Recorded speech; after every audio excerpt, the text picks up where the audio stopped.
Hiking poles. Yes or no? Should you or shouldn't you use them? It's a pretty controversial subject within the hiking community. My own personal belief, I use hiking poles all the time. This isn't because I'm old and I need to use them. Yes, there is that element to it, but a lot of younger people are using them as well because they do help you. I'm not going to go into the things that they help. That's on other videos. I'm just going to explain to you 10 ways in which the hiking poles do something extra for me, where I don't need to carry too much to make them even more functional than what they are as an aid in your hiking. So number one, as you saw when I was using the poles then, they're good to keep your arms up high on the poles. If you don't have your hands up on poles when you're hiking, you tend to have your arms, your hands down by your sides. And your hands, or at least mine do, and I believe it happens to lots of people, when you have your hands down by your sides walking for long periods of time, hours on end, your hands get quite swollen, but not using them in any way. So when you've got them on top of your poles as you're hiking, you're keeping your hands high and you're utilizing them, so you don't get that swelling factor. The other factor is, number two, when you've got your hands up on your poles, you are, because you're moving your poles forward all the time, you are actually strengthening your arms. So that's another good reason to use the poles. Number three, you can use your trekking poles as a splint. You could use it on your arm like that. That would need to be bound to the trekking pole below and above the brake, if you know where that is. That's one way of doing it. Like that, it would be unlikely that if you're on your own that you could do that. You'd be in too much bloody pain. If someone was with you, you may be able to.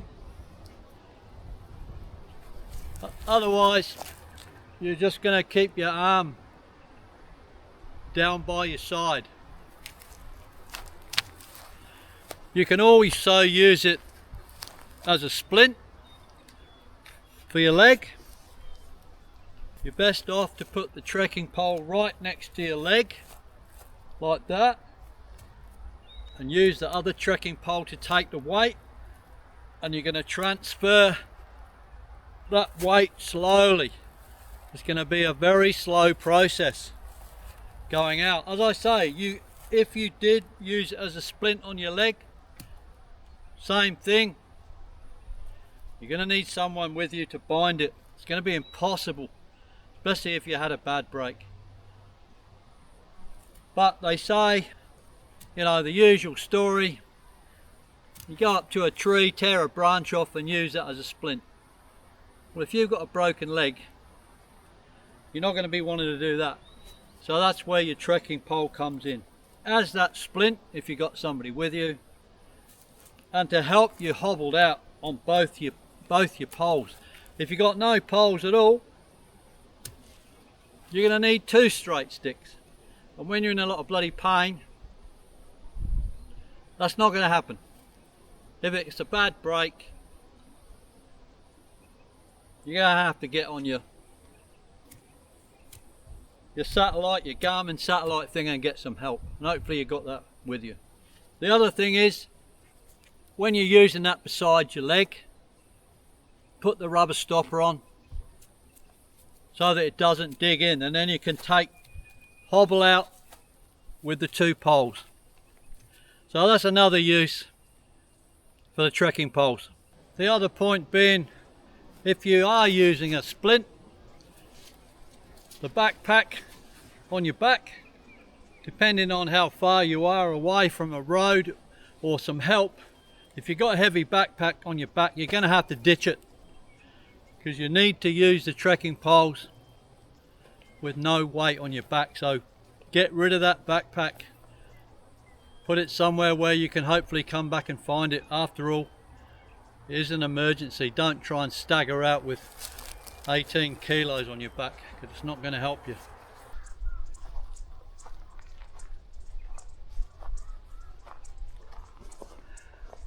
I also use my poles for a camera mount.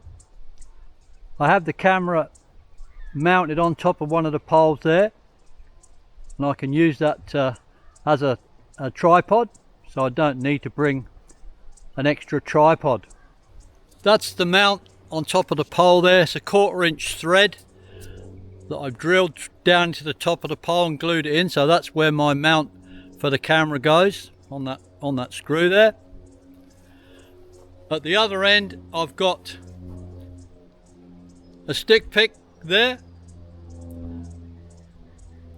that I can use as a selfie stick.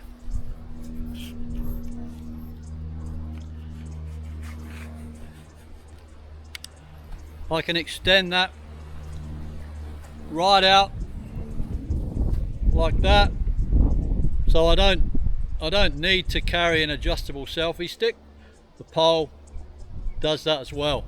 You can put it round the other way like that, and you can use the camera for close to the ground shots if you need to. So that's another great use for it. I think we're up to number 5 now. Now these hiking poles, either 1 or 2, can be used as part of the frame for your tent. To stabilise the tent when you've got strong winds, you can use your trekking poles. The trekking pole fits in that loop there, and then you just open it out down the side of the tent like that. Because many tents now, to keep the weight down, they don't have a pole structure with them. You just use your hiking poles. I think we're up to number 6 now. On here, I've seen many people use this one. It's a great idea as well. I've got my duct tape up there for general repairs around your tent when you want to lash things together, and then I've got my rock tape there, that's for blisters. So I can take a piece of that off, rip it up, put it on my blister, and away I go without having to rummage through my first aid kit in my pack. So that's another use.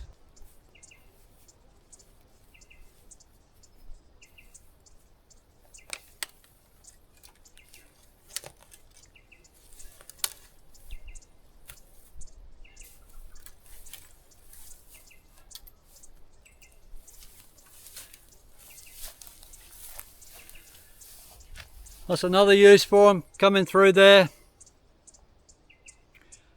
Lots of spider webs between the branches. You can just sweep the webs away with the end of your pole. The long grass I was coming through, I'm probing in front of myself to make sure there's no nasties in the grass, a great big snake curled up there or whatever. So that's another use for them. Another reason you're going to use the poles is out in front of you in water or mud. You're going to try out the depth of the mud before you go out. How deep is the water? That's a good gauge.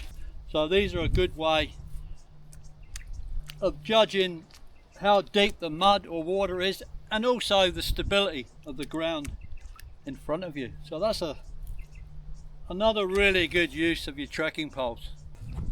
We're up to about number 9 now.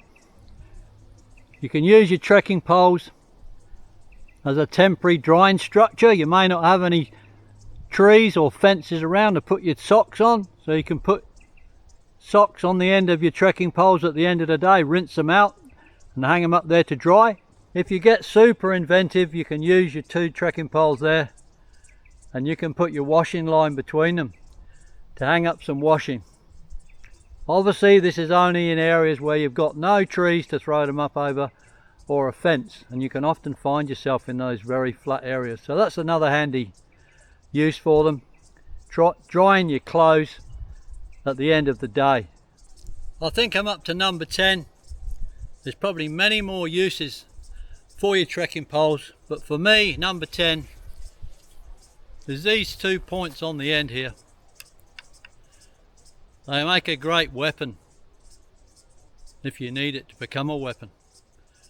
That's for animals, or at the last resort, it can scare off some grumpy hikers if you need to scare them off. But yes, they can be used as weapons as well. You can shorten them down and use them as a stick. I'm not advocating violence, but if you've got a backpack on and you've got no trekking poles, you've really got no way to defend yourself.